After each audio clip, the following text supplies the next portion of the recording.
Grace. It jumped out at you. I saw it. Good evening, Littleton, and welcome to Select Board meeting for February 26th, 2024. We are going to open our Select Board meeting. We're going to go immediately into executive session, but we will be coming back hopefully within about 15 minutes to get back into the open session. So at this time, I'll entertain a motion.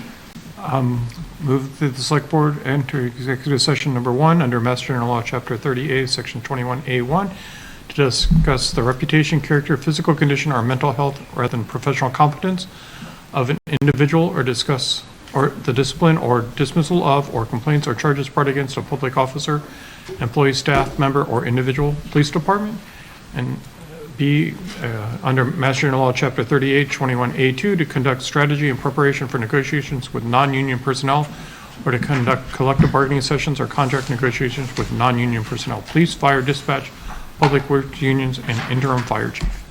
Second? Moved by Mark, seconded by Matthew. This is a roll call vote. Ms. Morrison? Aye. Mr. Winos? Aye. Mr. Redlocker? Aye. I'm in favor as well. So we'll be back in about 15 minutes. Thank you.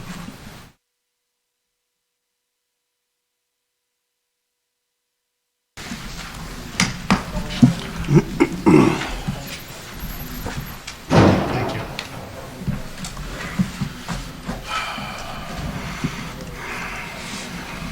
Okay, folks, we just exited executive session. We re-entered open session. There's going to be some folks flowing into the room, so I'm just going to give it a couple minutes for some folks to come in so there's not a big buzz.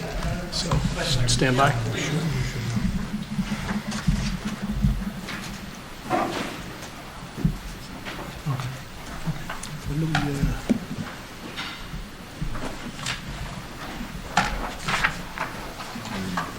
I'm having flashbacks of the number meeting and number 210 and not being prepared. Oh, no.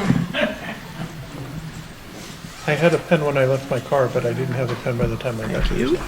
Do you need a pen? Eventually, I'm I sure. have an will. extra pen. Do you want a pen? Black or blue? Here, I'll tell you what. Slum it. It has an eraser, so. Have you guys done anything with the stuff that Charlie does? Have you guys done anything with that stuff Charlie always said?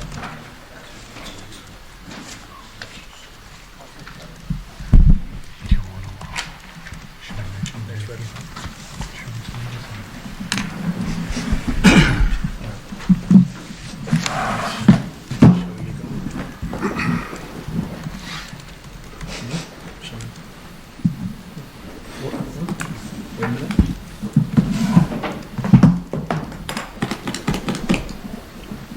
Get it going? All right. All right, so Was the switch turned on? let's start as we typically do with the pledge. Ask the clerk to lead us in the pledge. Is the camera on? I pledge allegiance To the flag of the United States of America and to the republic for which it stands, one nation, under God, indivisible, with liberty and justice for all. Thanks, Mark. I'll run down the agenda real quickly for us. We'll have a reading of the mail by the town administrator, assistant town administrator. There'll be a joint meeting with FinCom. Then we're going to get into public input and members' updates. If you do have any, if you do look to speak as under the public input, just come to the microphone, identify yourself, and we try to keep that to 2 minutes. Next up, we'll have Select Board Town Administrator updates. We've got Dirigible Brewing with a request for a one-day liquor license on March 15th for the mini golf fundraising at right here in the Rubin Orr Library. Presentation by Parks and Rec and Community Education by Alicia Day regarding the open space and recreation plan. We're take a vote to appoint Kimberly Albertelli to the Affordable Housing Trust. Vote to act on a recommendation by the town clerk, Diane Crory, for the dedication of the town report. We've got a issue we need to discuss relative to Littleton Convenience. And then we'll vote per Mass General Law, Chapter 40, Section 111F, to transfer some funds And then we'll approve some minutes and hopefully adjourn before 9 o'clock. So, if you would, Mr. Town Administrator, Mel or Brian, you know what?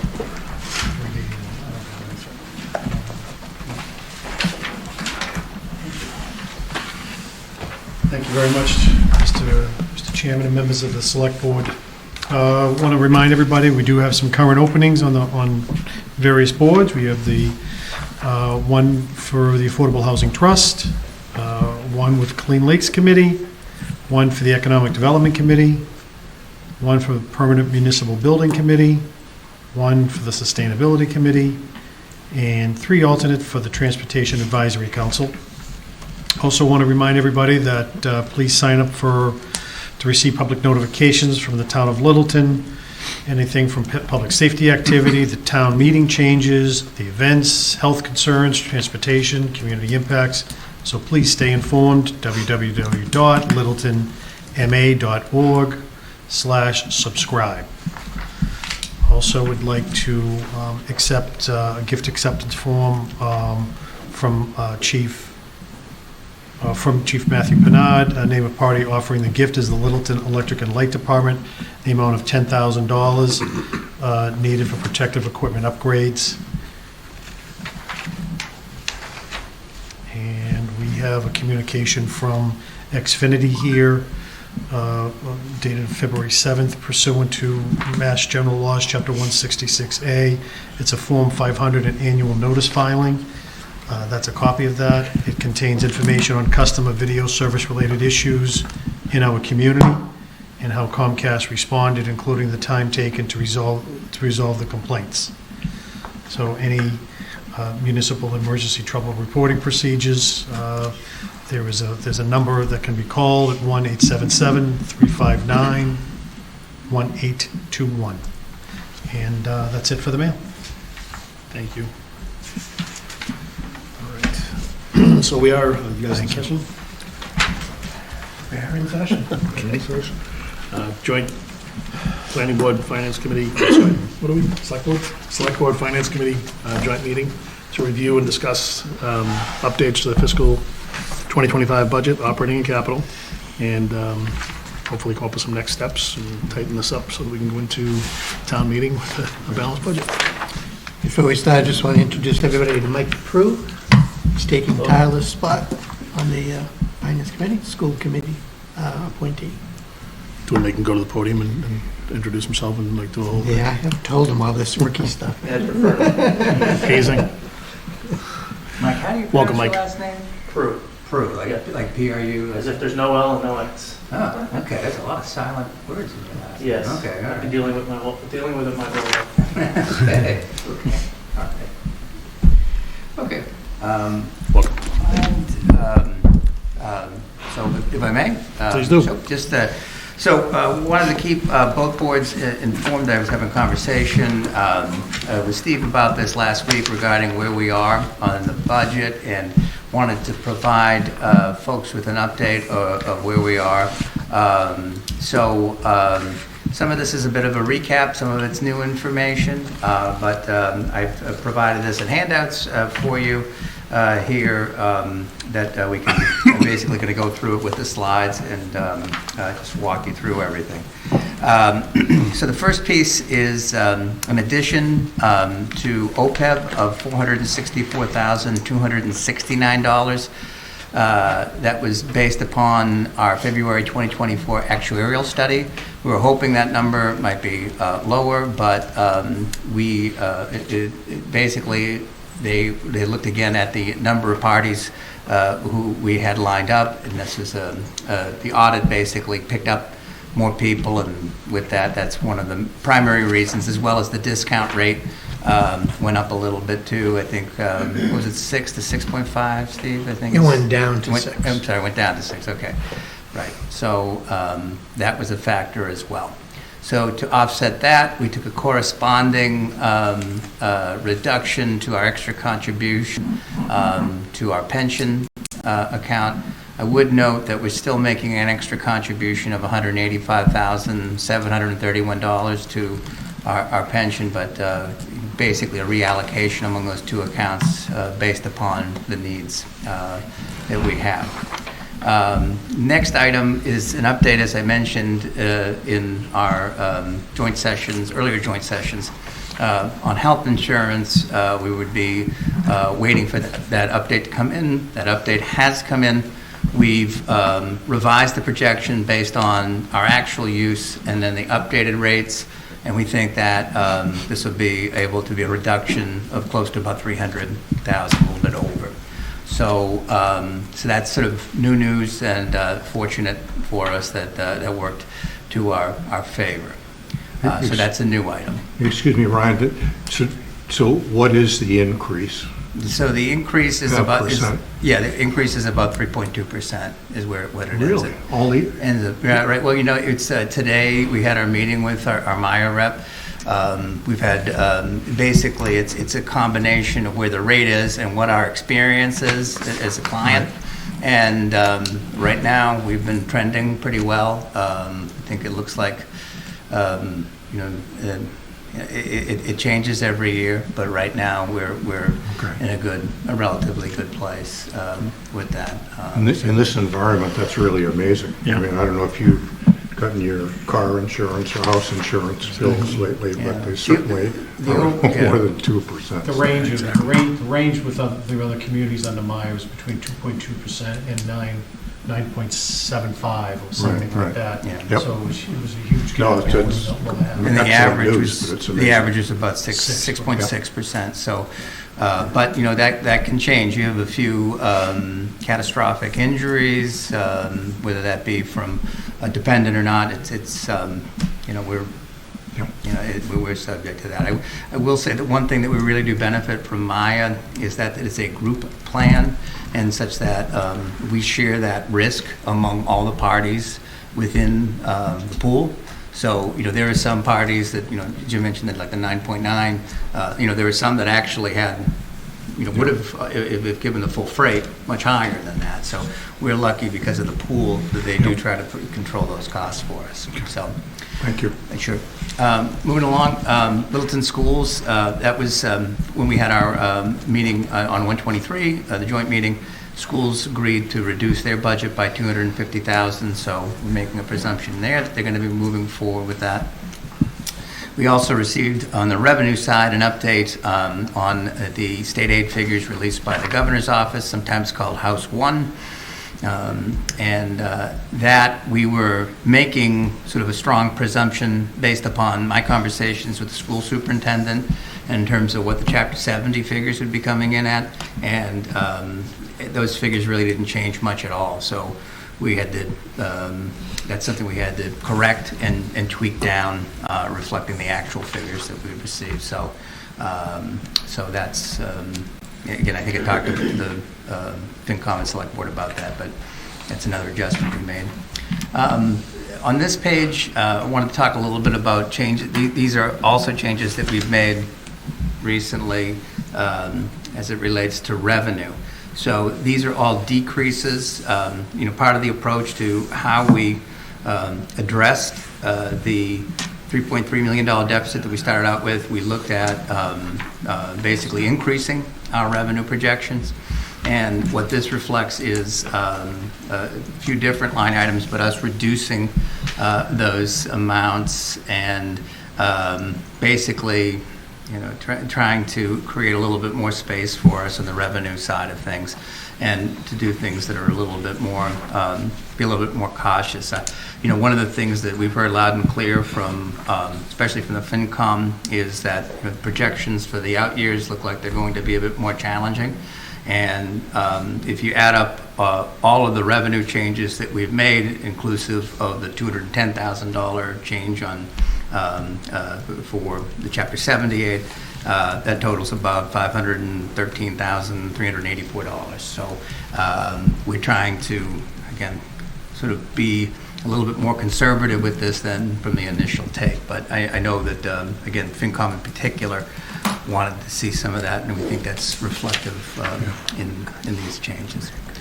Other items are sort of smaller in nature. Neshoba Tech is an updated increase of $48,464, reflecting local assessment to Littleton.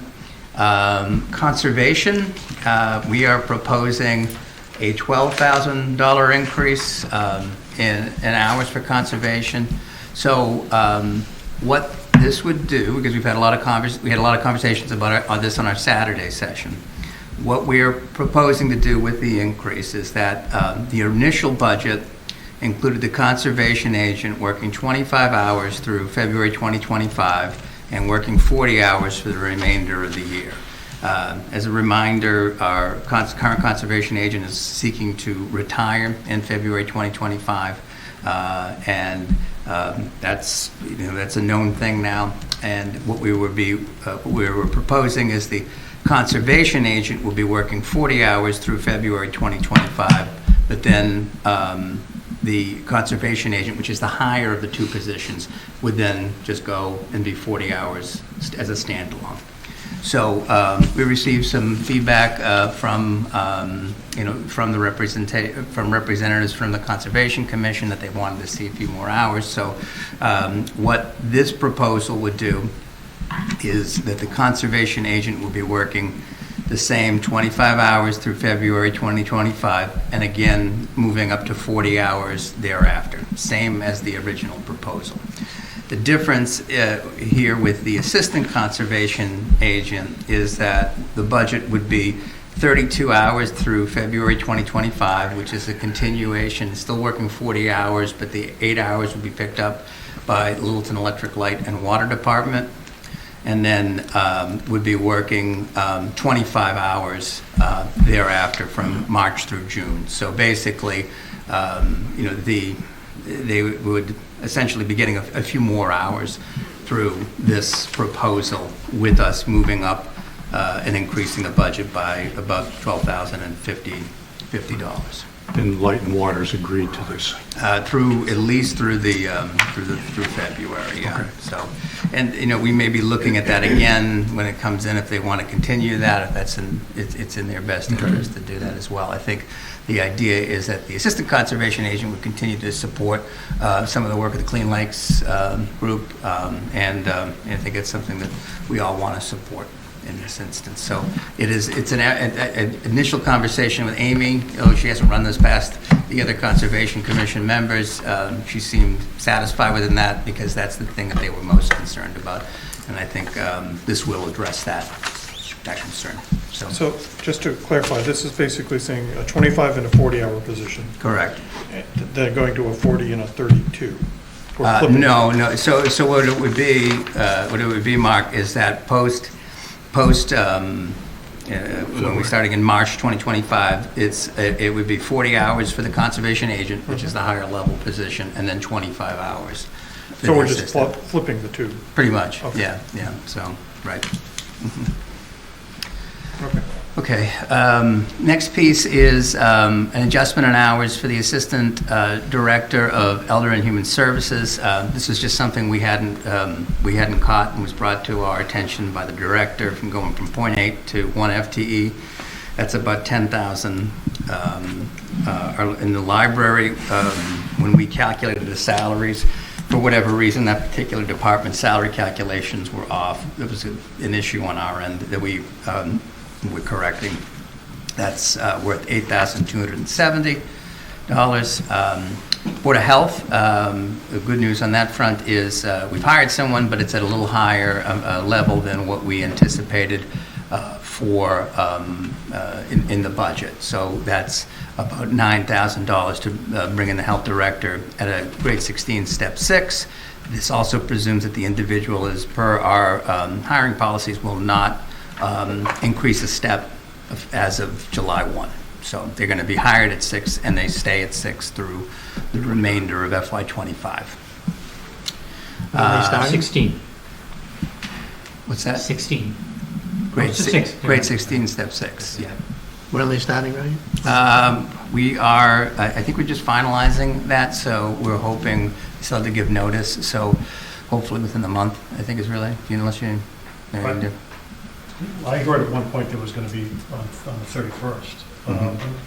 of March. I think. Yeah, and I think there's also too, it was something I said separately, I had to, I talked to Michelle about too, because the person's going to be driving a town vehicle, they also have to go through the drug scan physical as well, so taking steps to take care of that as well.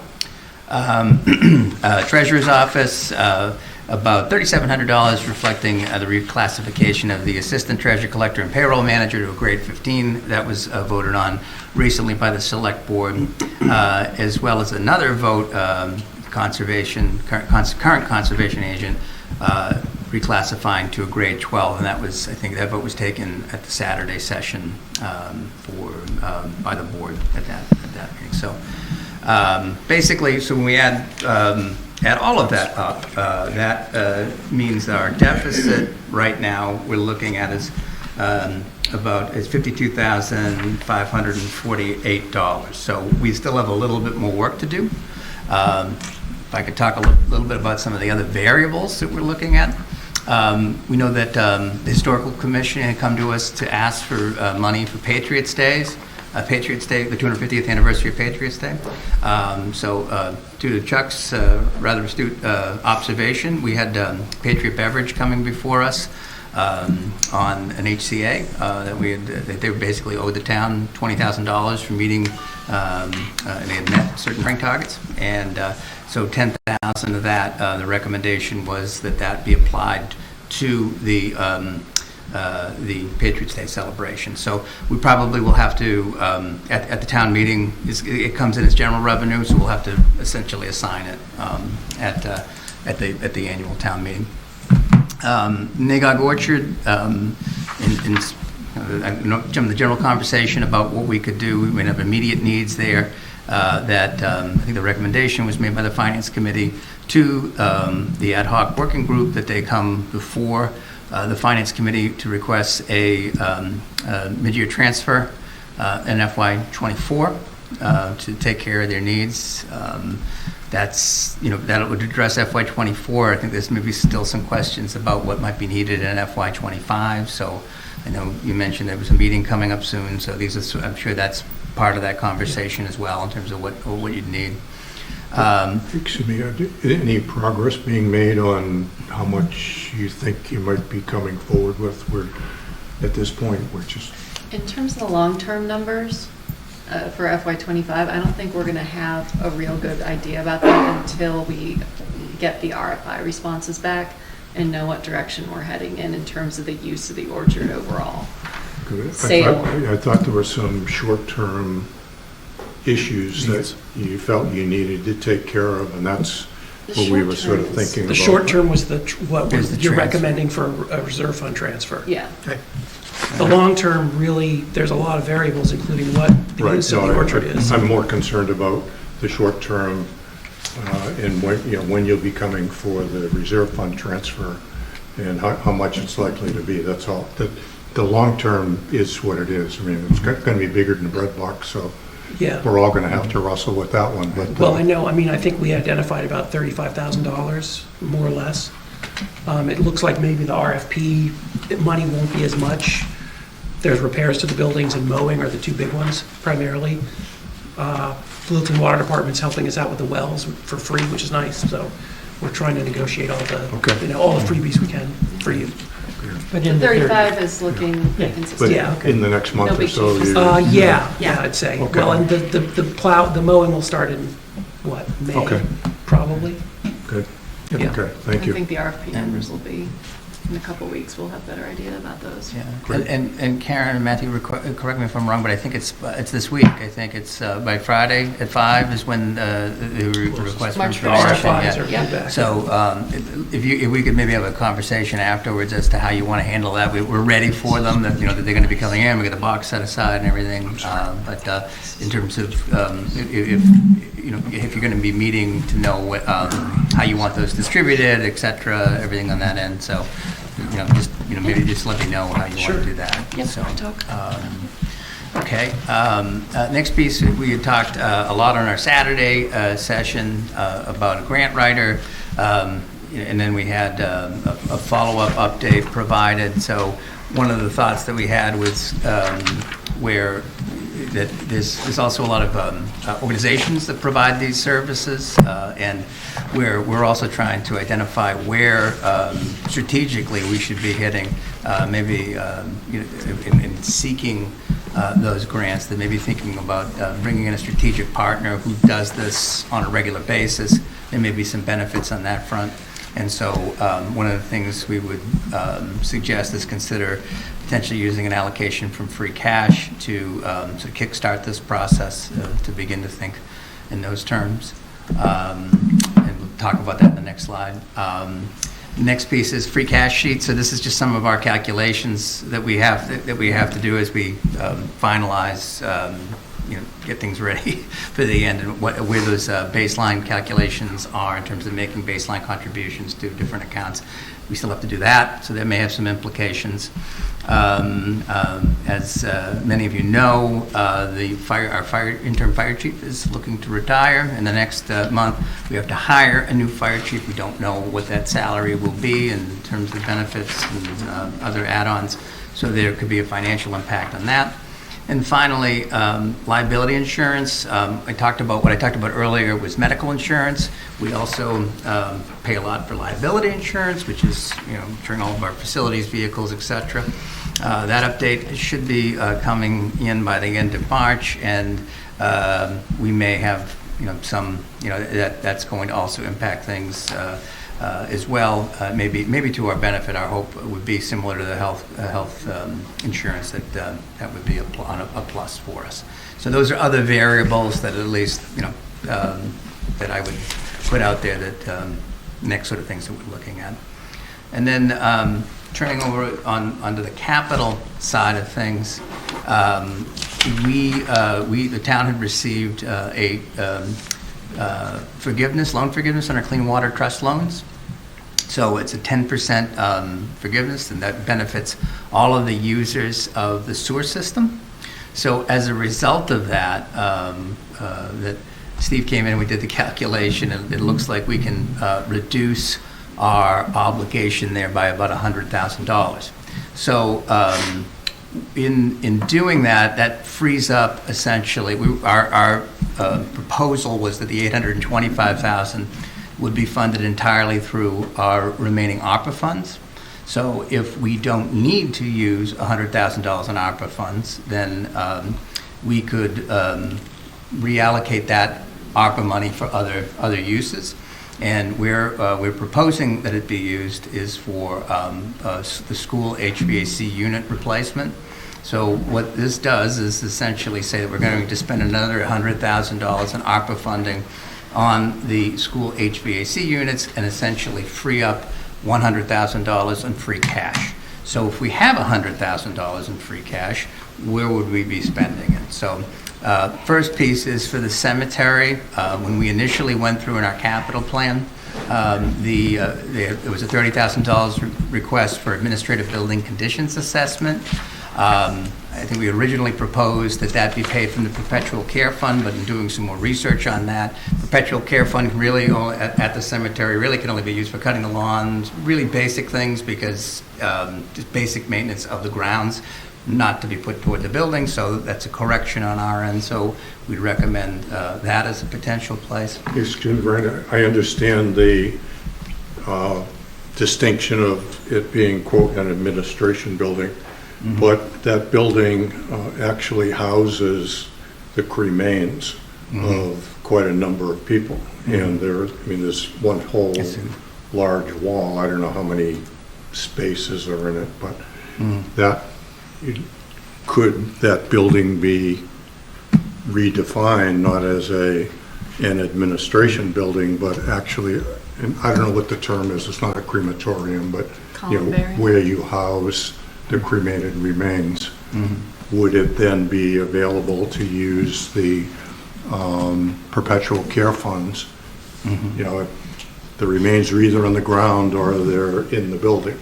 So could that be spun that way and then be able to use the perpetual care funds for that? It's a question, I don't know. I think I can ask the question, but the other part with the perpetual care is that we're only supposed to be using the interest earned off of that, and while we're doing much better in terms of interest income these days, but, you know, there's been a number of years where, as many of you probably have seen in your own accounts, that we you know, that balance isn't as rich maybe as we, so even, you know, even if we could, I think, It's just an off-the-wall thought while you were talking. No, it's a good point. The last time I was in there, I mean, that whole end of the building is all remains. Yeah, and it's interesting too, in terms of when you call it an administration building, it does have another use. It's a good point in terms of what the It's proper a classification- columbarium. Columbarium. I'm sorry? A columbarium is a building used to house urns with remains in them. Okay, all right. Now, the more you know. There you go. And then the last two things that we have, and these are just suggestions for both groups to talk about tonight. You know, recommendation for grant writer would be setting $25,000 aside to hire a grant writing firm. This could take the form of a request for qualifications if we wanted to basically evaluate different vendors to see who might be.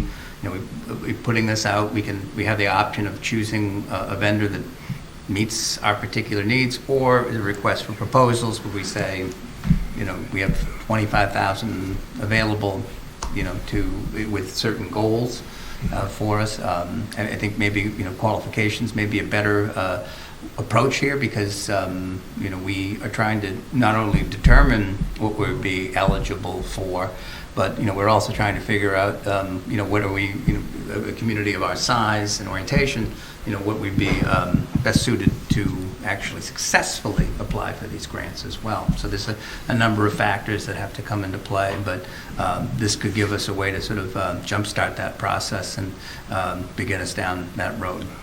And then the last piece, and this is something we talked about with the select board chair, Gary, and with Steve. It seems hard to believe, but we are probably at a point where we need to be looking at redoing our classification and compensation plan. I think the last time that we went through this with GovHR, that process began in 2018, 2019. Yeah. So, and the recommendation is, generally speaking, you should be looking at this every 3 years. So this is comparing our positions and to other communities of similar size. It's a fairly extensive process, and one in which having a consultant come in makes a great deal of sense for us to be able to have people who do this on a regular basis. It does. 45,000, frankly, probably doesn't represent the entire amount of what this will cost us. We do have some additional money in the operating budget that we potentially could tap for this in combination of the two. But I think that we're at a point where, you know, where it's been beyond 3 years for the class and comp and study, and where we're finding it harder and harder to kind of stay on top of where we are vis-a-vis our peers. I think that, you know, we need to be competitive, stay in that 75% range in terms of salaries, to be able to not only attract employees, but also retain employees and make sure that they're, you know, being paid fairly. And I know that's certainly something that our board has been repeating over and over again. So that's pretty much where we are as of this evening in terms of changes, and I put it back to the two chairs as to how you'd like to proceed forward.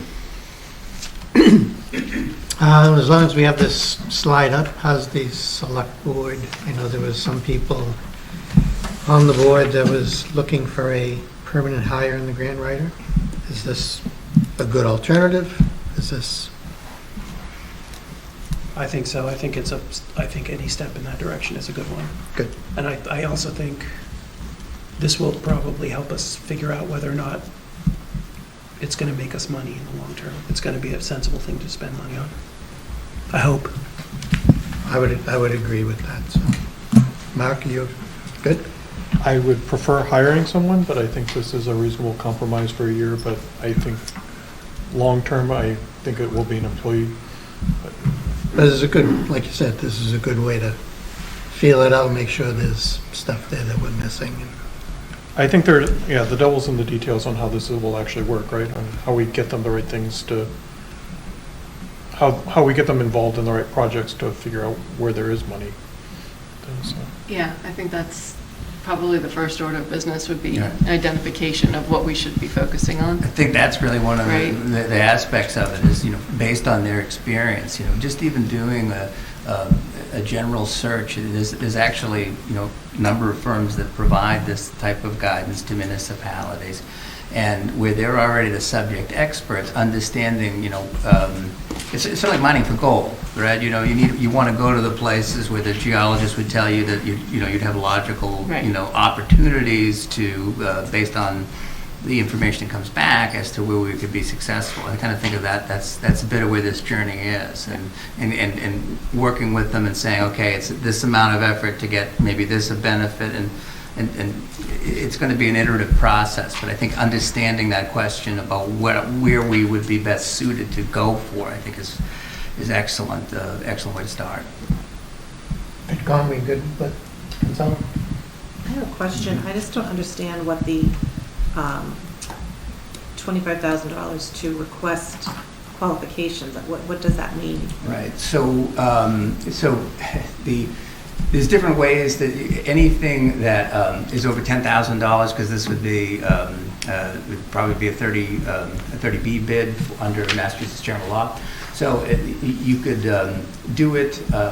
Depending on how we set it up, the options would be request for qualifications, where you're basically not making the award based on price. You're saying you would be doing based on the qualifications. Have you worked with similar sized communities? Can you show that you work with communities and achieved or were able to get a number of grants? So you could set it up that way. You could set it up where we just have $25,000 available and just get comparative quotes. And can you provide these services? Are you qualified to provide these services? So really, it has more to do with the limits under Mass General Law. It's not the kind of thing that we can just easily, make a few phone calls. It's the kind of thing that we have to have at least, because it's over $10,000, at least 3 bidders who are responding back to a scope of service. So they could go that route or the qualifications, which would not be price-based. So where does that money go then? You have to pay them to bid their service to you? I think another way to word this is very similar to the HR classification consultant we're hiring. We're saying we were allocating $25,000 for a grant writer For their consultant. service, not Yeah, to, so we're not going to to- get their qualifications. we're going to- to spend right. on them. We'll Right, be hired. their RFQ doesn't cost us any money. It's Okay. the result of the RFQ. So you want Okay. to try it out and see what we can get, and if it looks really consulting. good, then we'll come back and revisit it. It's That's- So that's we're going really to try to the get some actual grants written, not just spend $25K for a company to say, yes, we could. That's correct. Okay, great, yeah. I do That's a have- fee for service. On the service, if we're hiring a firm to do this, are they just preparing, are we trying to get someone that prepares the grants or manages the entire life cycle of the grant?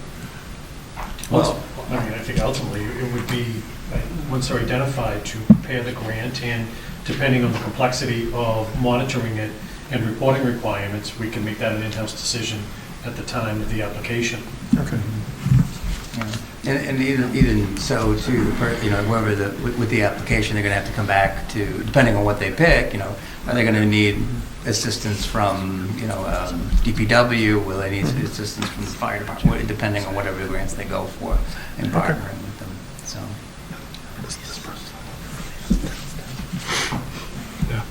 And school projects will be within their scope. I don't see why not. Yeah. Okay.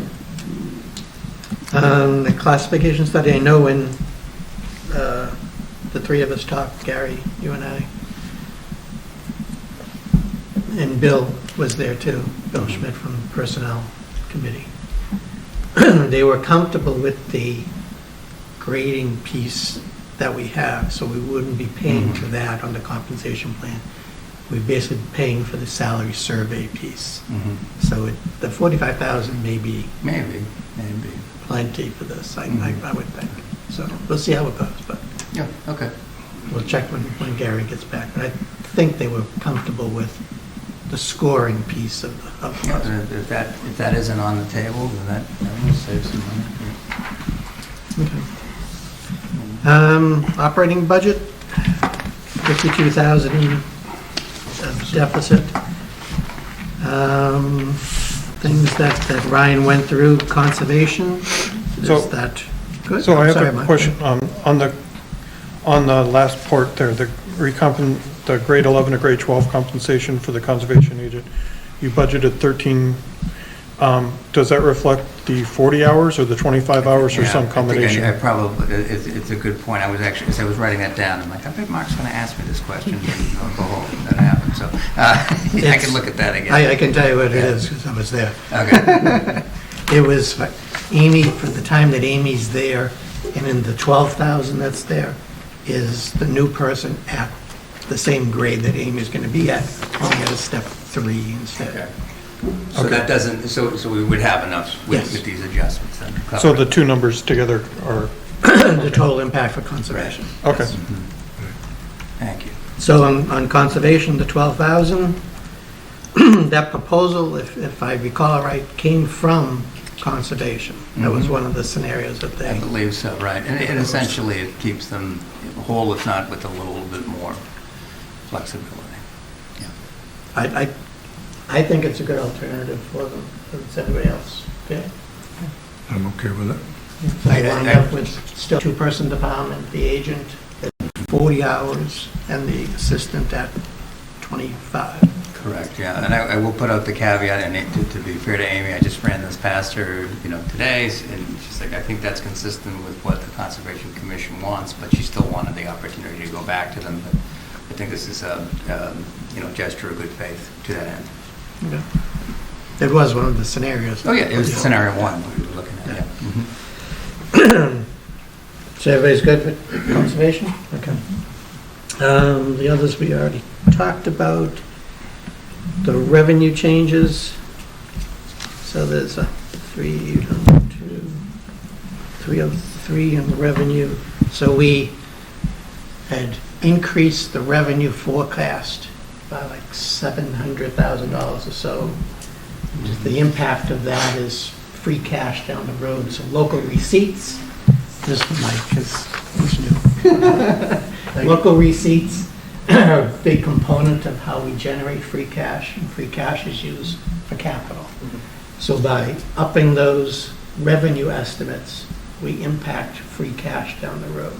So we had flagged that initially as a troublesome thing, and I can see we took some of that back, so 300,000 of that back, so we're still Plus the other 210,000 in the Chapter 70. from Chapter 70. But we've So we're still $200,000 to increased it, right? $300,000. What's that? We've still increased it Yes. year over year, so. Yes. Okay. still.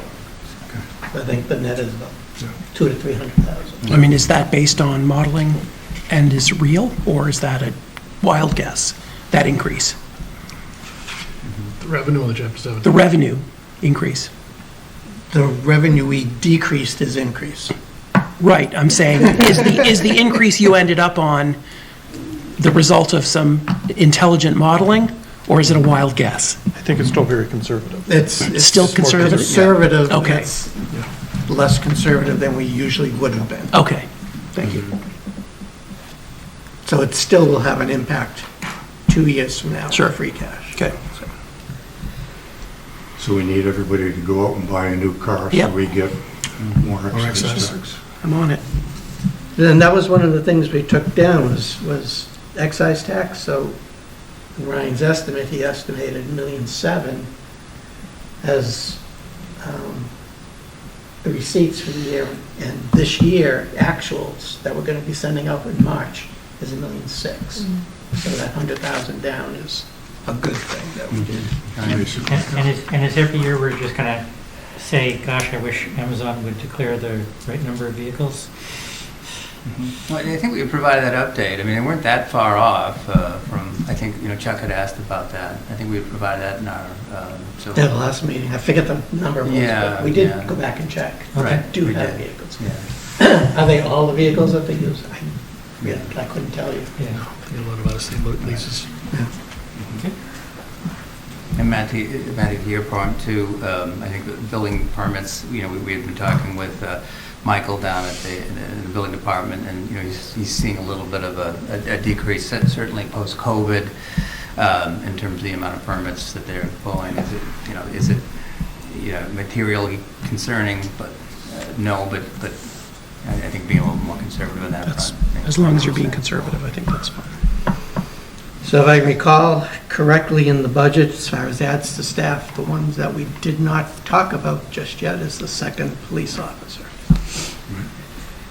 And that's, I think, all in for salary plus incidentals was like 72 or so, That's what I. plus another 23 in health insurance, so we're talking $90-something thousand. What's everybody's feeling on the second police officer? We're all in agreement on the first, correct? Yes. Correct? Okay. I'm okay with the first one. At this point, I'm not on the second one. I don't think the follow-up memo that we got really gave us a whole lot more than Jeff's presentation. And from my perspective, it's a nice-to-have position rather than a necessary position. And not knowing how much a fire chief's going to cost us, not knowing how much we're going to have to spend on the orchard over the next year. I think we're going to be in trouble, and I just think that's one that we could push off personally. That's just my 2 cents. I think based on where we're at, I think that's a cut that is probably, I don't want to say the Speak easiest up, to make, I'm- but I think it's I necessary. I agree with both of these guys. Well, the other thing that's missing in these TBDs is the contract negotiations in general, right? So we don't know outside of the fire chief contract, we have police, fire, and dispatch, and DPW that we're negotiating, so you don't want to be running too thin. too thin. Well, There are we going to estimates be in paying here for for 2 that. fire chiefs? Hmm? Are we going to be paying for 2 fire chiefs? Eventually. That's a killer. It's bad enough to hire somebody new and find out that you have to pay a little more, but if you have to hire somebody new and pay for the one you got, that's a killer. That's a big nut. So we're paying the interim fire chief out of that, basically salary stabilization account that was set up. Which we're drawing down, We're right? drawing down, there'll be an article as part of the free cash allocation to bring that back up. The special injury leave indemnity fund. Yes. But no matter how you cut it, if we're paying Oh, for it's- 2 fire chiefs, it's a waste Absolutely. of money. And I'm not a lawyer, I don't know how to fix it, but that's crazy. So on the second officer, we are all in agreement, is there a consensus here? I think there's a consensus that you guys agree. I agree. Push it off. Select Push it boards, off, yeah. And push it, yeah. FinCom, okay, Defer it. deferred. So that puts us around 40K surplus, which is good. If we need money on the table for those things we're talking about, in case anything Negotiations. pops up in November that we're gonna need.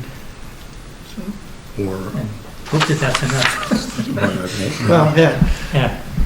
but again, fall town meeting's not supposed to be a second operating budget. That's, Yeah, absolutely. it's not meant for that. But there are, regardless, there are things that do pop up that we need to, We want to operate the business. yeah.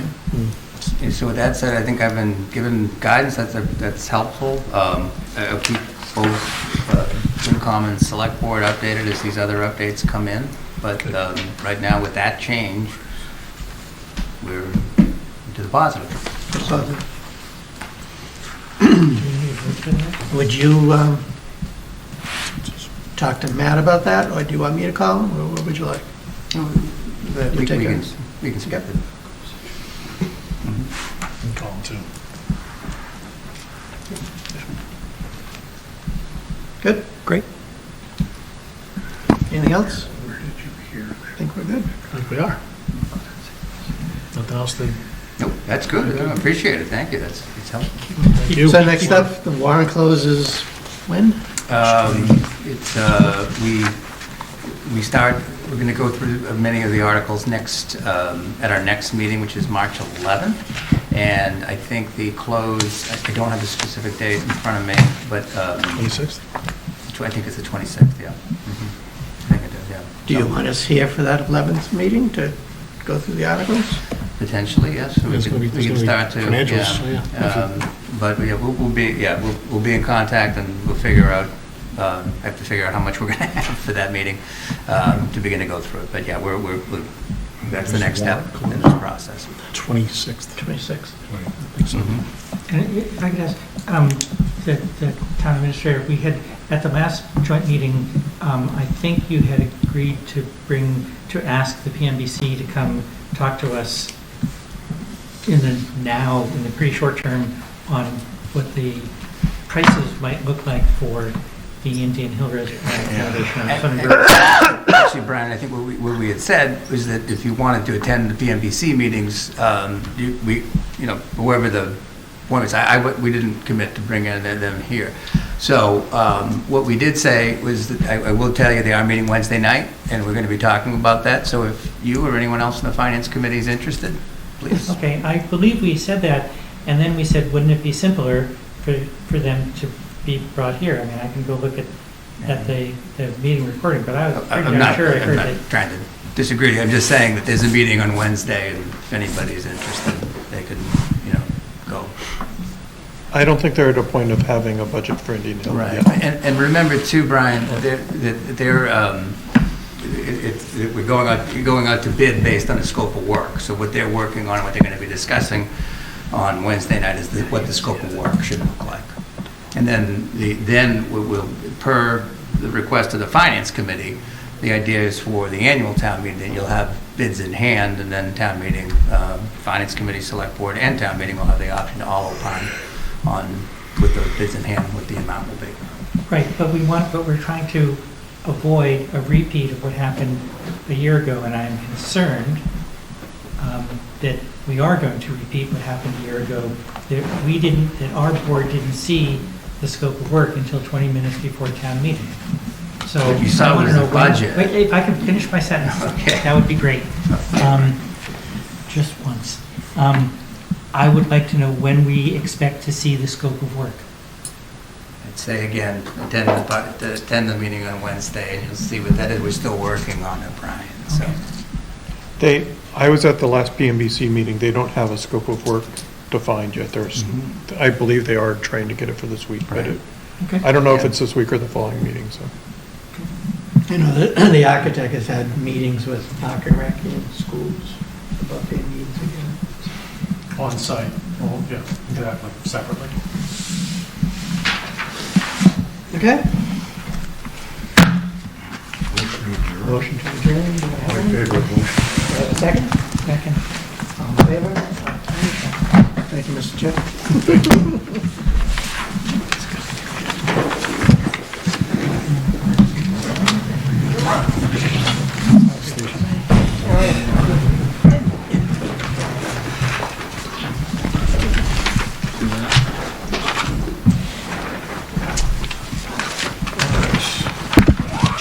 When we get to, can we take Diane's thing first?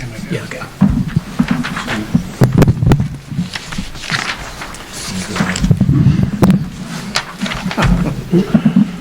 Mr. Crowe thinks I'm too soft-spoken. Moves the mic. All right, so moving on, I'm going to propose that we take, We didn't, it's good. switch things up a little bit here. And Diane, are you ready to go now if we bring you forward? You want to do dirigible first, so they're quick? Yeah, we can do both, Tony. 5A, then Yeah, so we'll do 5A 5B. first, which is original, and then Diane will do 5B, Okay. which is you after that. So Colin, if you want to come up, please. Back again. Back again, we're back at it. Thanks, Fred. Time for events again. That's great. How are we doing? Doing well. Awesome. You? I'm doing well. Good. Yeah. So, Yeah. So, 15th of March? 15th of March, mini golf after night, after hours, after dark, I think is what it's called. And yeah, we'll be serving beer here in the library. Mini golf will be set up throughout the library and allow you to schmooze and enjoy some drinks and enjoy some just great atmosphere. Fundraising? And it's a fundraiser for the library here. You Doing their provided, good work. you were attended last year too, didn't you? Yeah. Yeah, Yep. I thought so. Yep. I'll be pouring again this year, along with my wife. Nice. Good. I think you've demonstrated that you're responsible and you know how to do it and check all the boxes and all the public safety's on board, so. Yeah, I'd like to thank the fire chief for stipulating that beer is not flammable. He's not drinking the right stuff. Yeah. So I think we're good to go with that. They don't need a detail then, is that what you're saying? I don't know about that, I'm not making that statement. Entertain a motion? Move the select board vote pursuant to Mass General Law, Chapter 138, Section 14, to issue a special license, also known as a one-day liquor license, to Colin Kinner and Christopher Loring of Dirigible Brewing Company LLC for wine and malt beverages to be served during the Friends of the Reuben Hoare Library's mini golf event on Friday, March 15th, 2024, between the hours of 6 p.m. and 9 p.m. Second? It's moved by Mark, seconded by Matthew. All those in favor signify by saying aye. Aye. It's unanimous. Thanks, Colin. Thank you. Appreciate it. Thanks. You're See all ya. set. Madam Clerk? Batting out of order here. Thank you for having me, and thanks for taking me out of order. I'm here this evening to discuss with you dedication to our 2023 town report. A few weeks ago, I had given to the town administrator's office the list of those persons that had passed away in the town of Littleton, as well as those that had been buried out of Littleton. Before you, you have 7 persons that I have chosen and given to you. A couple of them were not living in Littleton and did not pass in Littleton, but have dedicated their lives to different things in Littleton. The first one is Mary Gosby. She was a former cemetery commissioner for many years here in Littleton. Hazel Plummer, so many of you know her, 114 years old.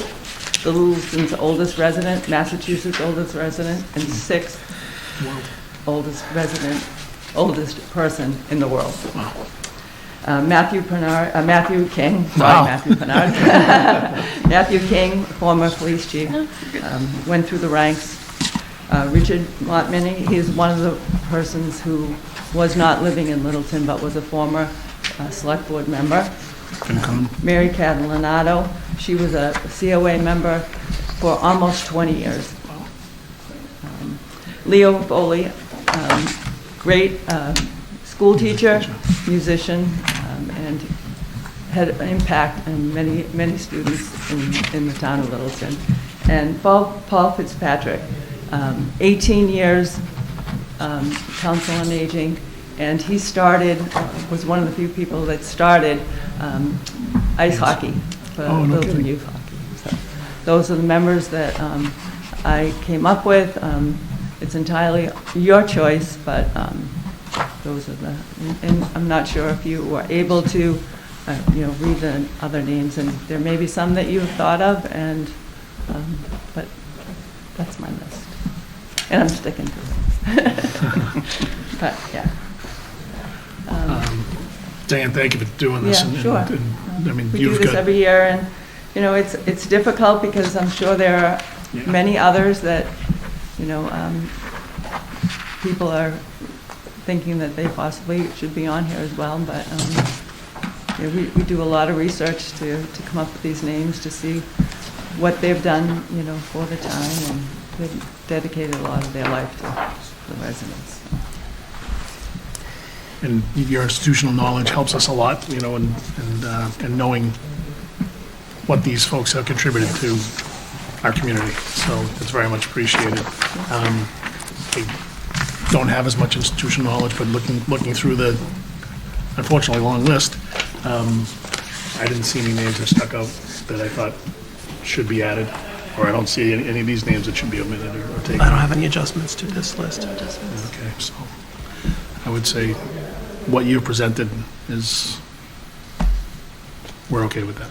Okay. Yeah. All right, so I will do the write-ups and get them to the TA's office. Thank you very much. Thank you. Thank you, Appreciate Diane. your work.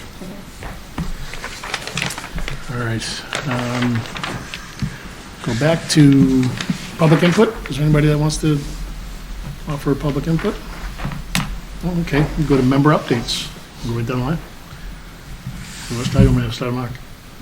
Start with Mark. Mark. A couple weeks ago, I went to the Mass DOT Zoom meeting where they talked about the Route 2 improvements. They talked potentially about adding an extra lane in each direction from the Rotary on through Fitchburg. They think that's not very likely to happen in the near term, though things that are more likely to affect Littleton are they want to make the on and on ramps longer. So if you're getting on at Newtown Road, you're kind of taking your life in your hands if you can't accelerate quickly, or so they want to extend those ramps. And for Route 2, they want to put they called it a CD lane, but kind of like the same idea as when you get on 495 north from Route 2, where you're separated from the main traffic. They'll separate the main traffic basically from Taylor Street up through 495 as a dedicated exit entrance lane. So that was the other thing they talked about doing. This was a very long-term study and has no source of funding yet, but that was their idea. And for most of the rest of Route 2, you know, west of us, the idea is to improve the entrance and exit ramps, and then, you know, the Rotary is always a big point of contention. So. Yeah, sure. And on a fun note, I went to the robotics open house on Saturday. Oh, that's awesome. Yeah. Their first competition is this Thursday in Salem, New Hampshire. They have 45 people on their robotics team now, and are pretty close to capacity, I guess. So the kids were very excited. The robot looked very cool. The challenge looked pretty intense, actually. The physics and things that the kids had to solve was pretty good. So best of luck to the kids at the competitions. Yeah. Salem High, isn't it Salem High in Salem, New Hampshire? It could be. I think it is, yeah. So Just a shout out, since you brought that up, their home building facility is at Patriot Beverage in their old R&D lab space, and they've allowed them to use that rent-free for a number of years. Give and take. And they're always looking for sponsors.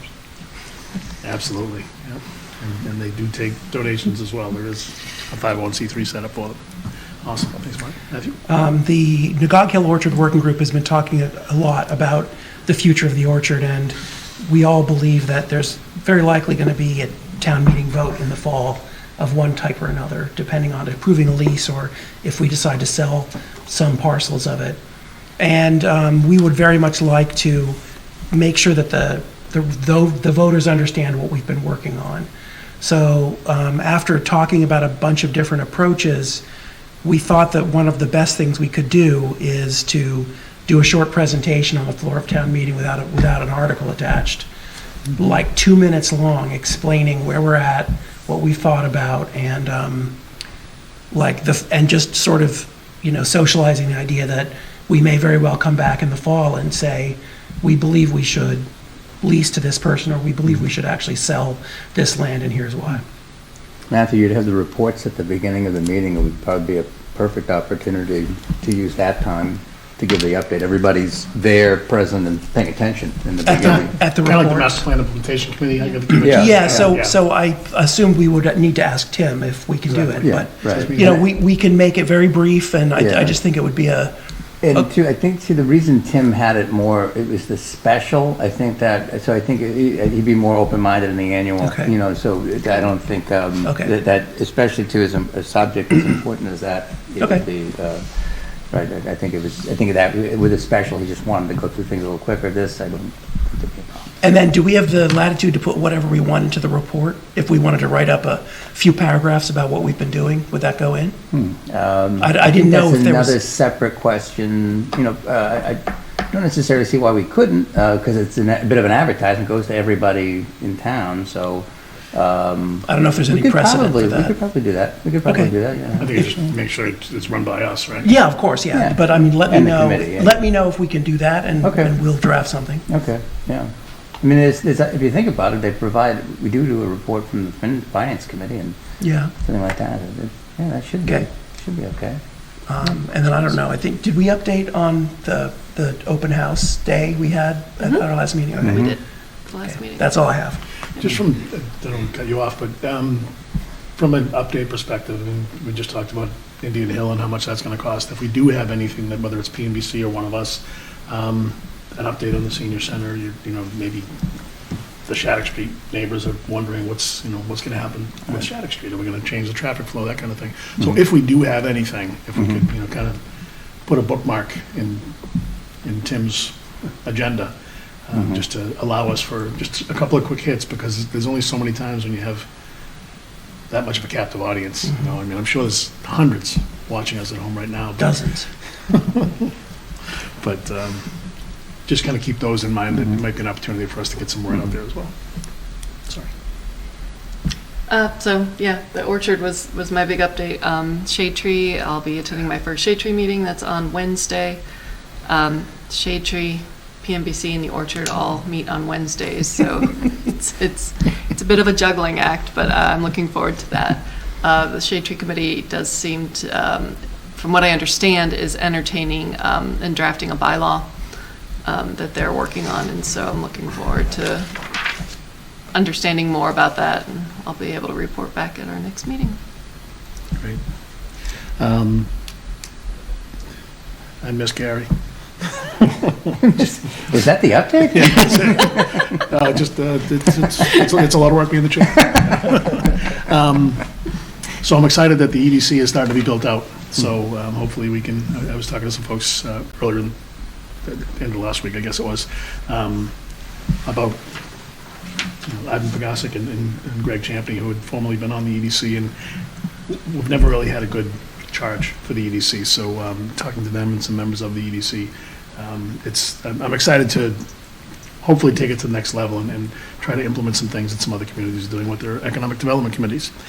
Meeting with the tax relief, senior tax relief, I don't know if we should make an acronym for that one, but we have a meeting this Wednesday. So good stuff. We're trying to find ways to publicize what we do offer and looking at ways, which looks like the State House is kind of looking at that now too. So there might be some opportunities for us to offer some relief for our seniors. So all have member updates. So if we can move on to, do you guys want to throw something in there? Yeah, that'd be great. Thank you very much, Mr. Chairman, and members of Absolutely. the Select Board. Just speaking of, as you could see, as you drove by Town Hall today, the tennis courts are starting to be dismantled and taken down for the construction of the long-awaited new senior center, which is a very exciting project. What we also did with Liz, Ryan and I, we coordinated a letter that Vertex is going to, that wrote, and so we helped wordsmith that they're going to hand deliver to all of the houses along on Shattuck Street. Great. To just basically say, please, this is what's going on. If you have any issues, any questions, here's a point of contact with Vertex, and we will do the best to accommodate any questions or concerns, which is fantastic. This morning, we had a department head meeting, and it was a very informative meeting.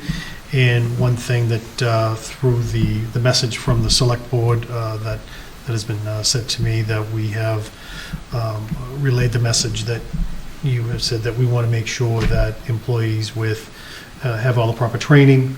So to please, if there's any areas that they would like to improve upon within their job description and the responsibilities, and if there's training out there, we would support that 100% to move forward.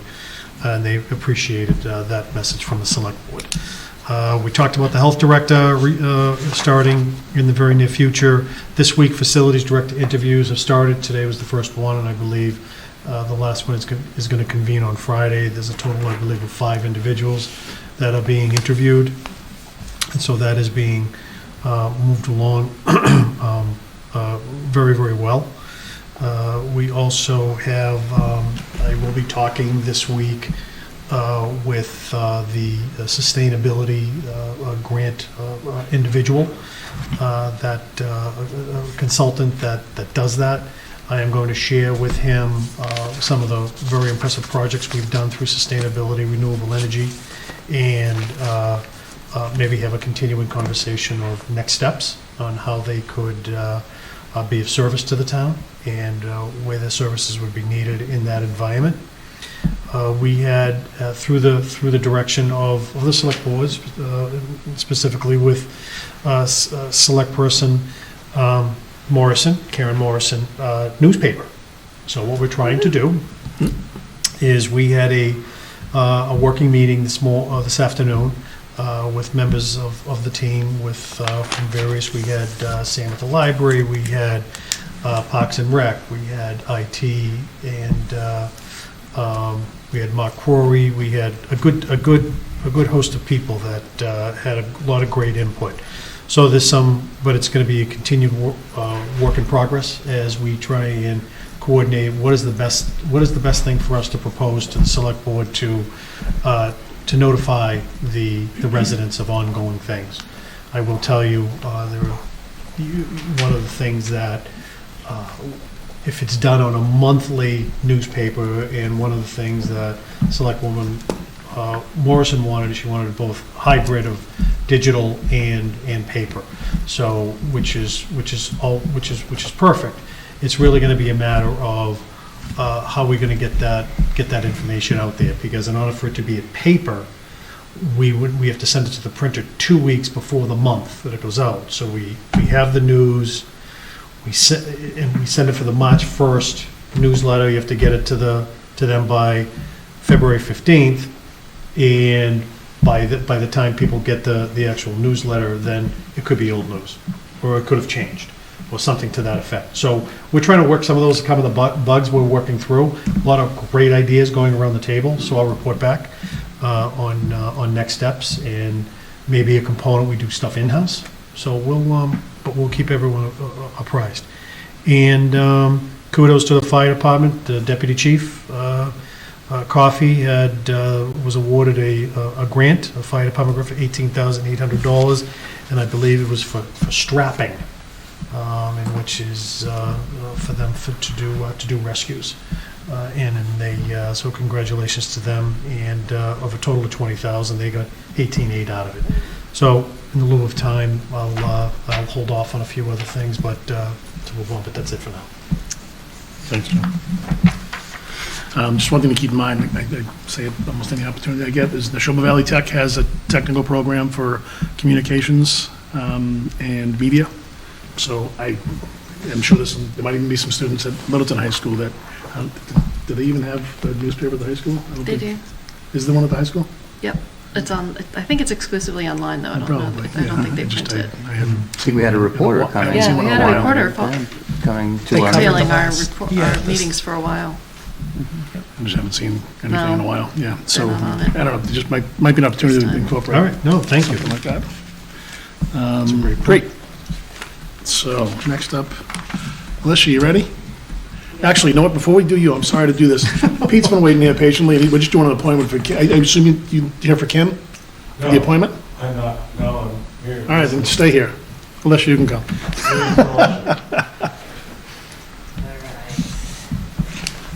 Good evening, everybody. How's it going? Well, thank you. Good.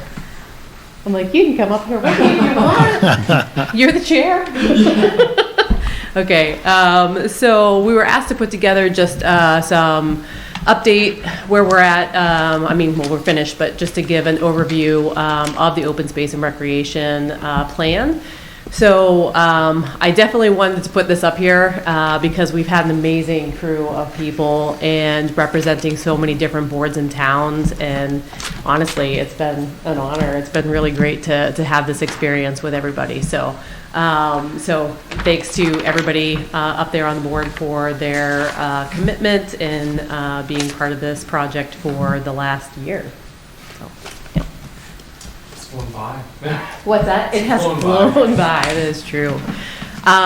So just to kind of do an overview for anybody that is listening and isn't sure exactly what an open space and recreation plan is. So it's a document that is essentially a master plan for the next 7 years for the town of Littleton. That's based off of, we'll go over it in the next slide, but a lot of community input, a lot of discussion from those individuals that are part of that committee. And the obviously areas that are up there that we cover specifically are in-depth information on the community setting, an environmental inventory and analysis of Littleton, the inventory of conservation and recreation interests in town, a community vision, and we do an analysis of needs, and those are focused on resources, water, community needs, and management needs. Goals and objectives. I would say that is definitely the largest part of this document. They did a really good job and have concised the goals down to 4. Our objectives are quite many, but we will get there. And a 5-year action plan is a sort of a guideline. And again, remember, all of this stuff it's a guideline. It's to help us be able to meet the needs that the community is asking for open space and recreation. So some of the stuff we were able to accomplish from the last 2016, and some of it we're still working on. So, these things do take time. So, but it is concise down to a 5-year action plan to be able to accomplish these goals and objectives. And then public comments, and that was one of the components, and one of the reasons that we're here is that we are currently seeking public comments, and that will be open until March 15th. So on the website, if you go to the town website, the Open Space and Recreation Committee, all of the information is there. This beautiful, lovely 356-page document for people to be able to review, and if they would like to bring in a comment, or if any of the other boards would like to do a letter of support, we will be accepting that until March 15th. Okay. Just a rundown of our project timeline. Like we said, this has been a year-long project, so we definitely decided that, kicking off in spring and being able to start at that time was really helpful. We did end up having the first public meeting in May, which was great. We had really good attendance, and that was focused on existing conditions and needs. Then in June, we did a second public meeting, and that was developing a vision. So the next slide will actually have what the vision statement is that was created by those individuals involved in that. And then lastly, we had our third public meeting in September, and that was just a review of the actual draft. And I would say we had our last meeting sort of officially where we were happy with sending out the draft and allowing other folks to be able to read it and comment in. So after that March 15th date, then we will send that officially into the state. Okay. All right. So I know there's a lot on here, but this was the base of what the vision that was created through those public engagements.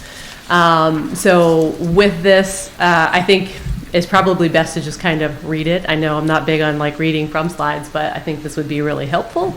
So Littleton's open space protects is, protects its most valued natural resources, including core wildlife habitats, key water bodies and aquifers, and valued scenic landscapes and recreational areas to ensure ecological and community health and resiliency in the face of climate change. The protection of working farms is also prioritized to sustain Littleton's agricultural heritage, rural landscapes, economic diversity, and access to local food.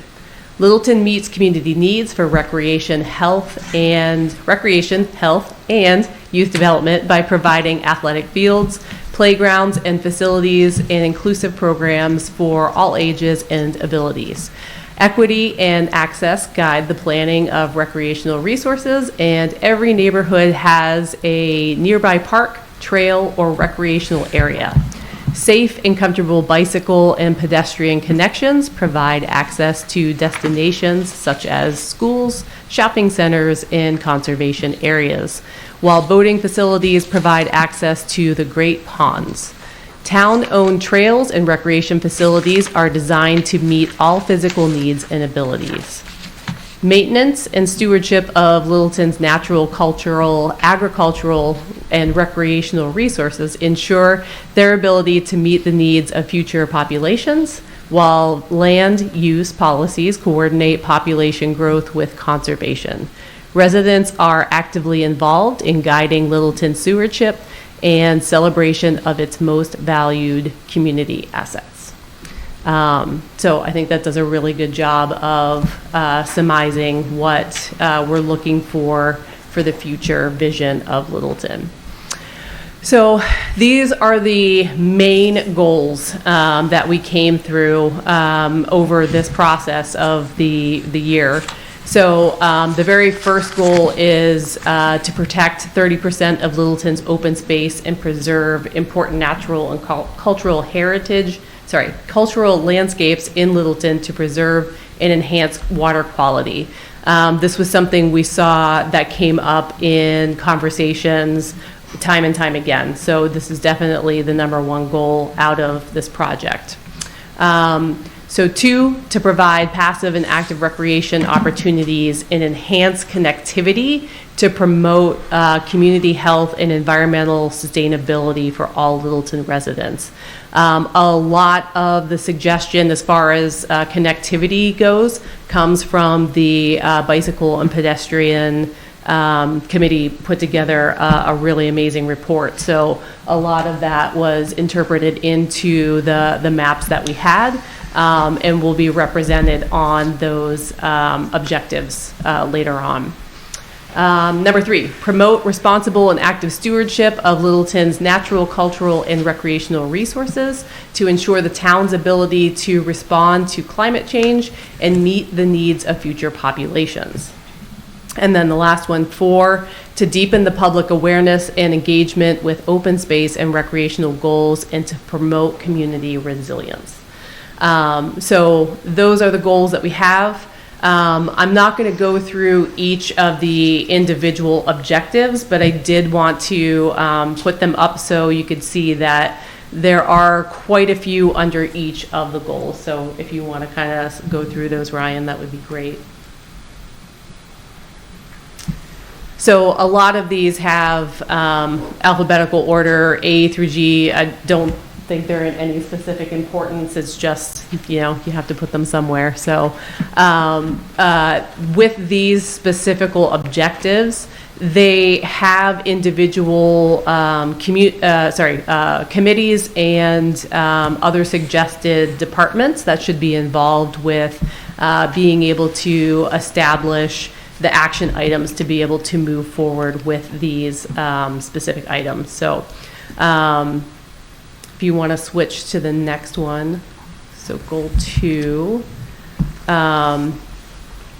And some of these are things that, again, have been on the 2016 Open Space and Recreation Plan.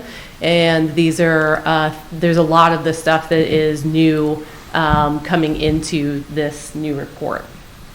All right, I'm going to slide through. So goal 2 is quite a large one. There's a lot in here.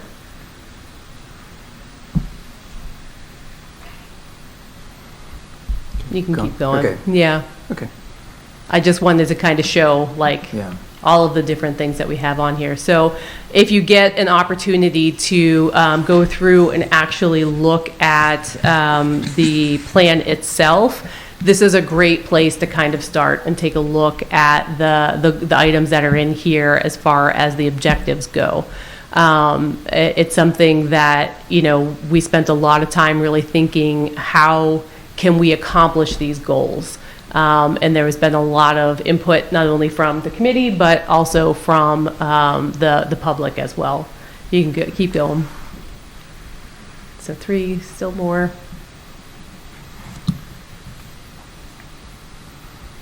And I think there's one more. All right, cool. So the last part of this, which I kind of started out with, so I will surmise all of this with, at this time, like we said, the deadline is March 15th, that we're looking for any comments. People are welcome to take a read and be able to put in comments. We have reached out to a fair amount of the committees and boards to ask for those support letters so that we could turn that into the state. So that is just a quick rundown of the report itself. So I wanted to see if there's any questions that any of you have at this time. Did you have any explicit separation between recreation and just open space conservation land? What do you mean by that? Well, like there are goals for, you know, saving land, right? Yeah. But is there a way to determine whether it's going to be a playing field or a meadow? Absolutely, yeah. Okay. So like I said, on the very first goal that was on there, it said that it wanted to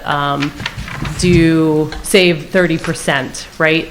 So that would be focused on open space specifically. Okay. Yep. And a lot of these things that we're trying to accomplish in here, for example, let's say, protecting water sources, right? That's something where you do want to have open space there. That's not, if we have an active playing field, that's not going to do a great job because you've got fertilizers and paint and things like that. So it is cognizant of many of those things.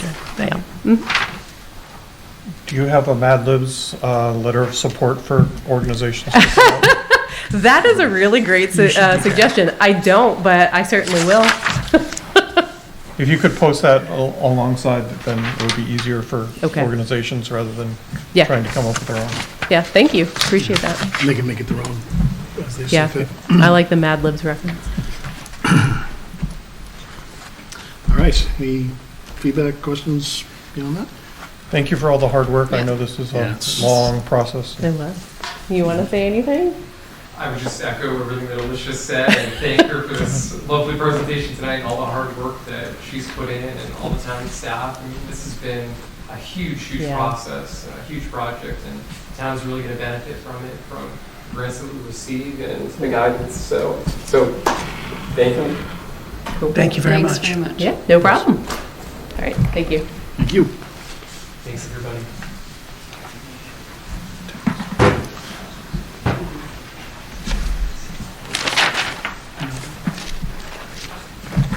Mr. Chair, All I right, think we're on next- 5C. We are indeed. Affordable Housing Trust appointment. Don't see Ms. Albatelli here, so anybody have any opposition to Kim being appointed to the Affordable Housing Trust? Absolutely, No, absolutely fully not. No, Anna, did you have anything to say, Anna, relative to the candidate? I don't, other than on behalf of the Affordable Housing Trust, we would welcome a new member, and so given that this is your appointment, thank you very much for Got it. taking care of it. Thanks. Move the select board vote to appoint Kimberly A. Albertelli as a member of the Affordable Housing Trust Board of Trustees for a term expiring on June 29, 2025. Second. Moved by Mark, seconded by Matthew. Those in favor signify by saying aye. Aye. Unanimous, great. Welcome, Kim, and just make sure you go to the town clerk and get sworn in. All right. Next up, we've already done D, so Littleton Convenience discussion. regarding the liquor license violation. I would say that at this point, I don't know if you want to take the lead, Jim, or... Yes, sir. I Thank you, can Mr. walk Chairman. through This is something of an occurrence that happened on January 10th of this calendar year of 2024. Surveillance of the store. The Littleton detectives noted the potential sale of liquor to a minor, which was later confirmed. And at this time, that the select board has the ability to schedule a public meeting, in which time the notice will be drafted by town council and provided any supporting material and notified when the meeting is going to be that you would like. Okay, and we'll get the input from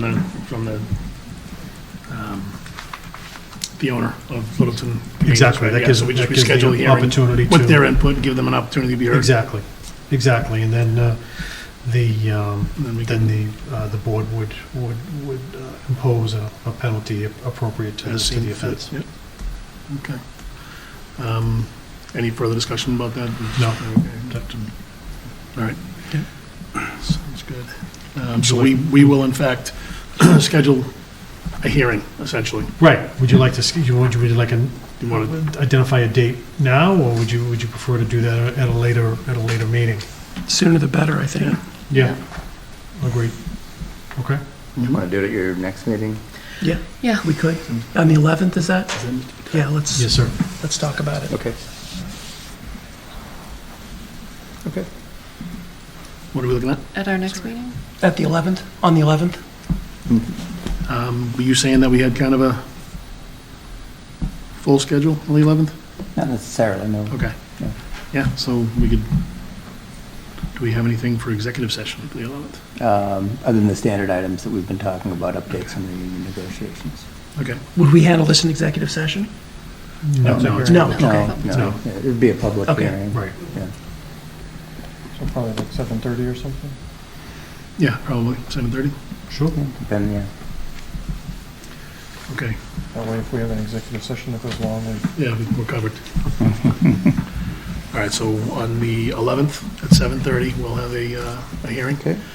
And give an opportunity for the Yes, sir. licensee to say their piece, and then we can deliberate and determine what penny punishment will be Okay. imposed. I'll reach out to the to town council tomorrow morning. Great. All right. So next up is the vote for 111F. All right, so if I may, Mr. Chair, Sure, please we received two older bills from a claim that was originally incurred in 2017, and the bills and the services were rendered actually back in 2018. So as part of Cabot's cleanup, they look back at old bills, things that they may have paid or haven't been paid. They come back to us. Any bills from a prior fiscal year, we would either have to go to town meeting and ask them to pay that bill of the prior fiscal year, or alternatively, we also have the Special Injury Leave Indemnity Fund, which is available for paying for wages, as we're currently doing with our current interim fire chief, but also for medical bills. So we are recommending, just because this has been delayed so much, both myself and our office and the Human Resources Office is recommending the bills to be paid out of the Special Injury Leave Indemnity Fund, just to expedite And it qualifies. this payment. Yeah, and it does qualify. Does Cabot pay their bills, what's owed to us, in a speedy manner?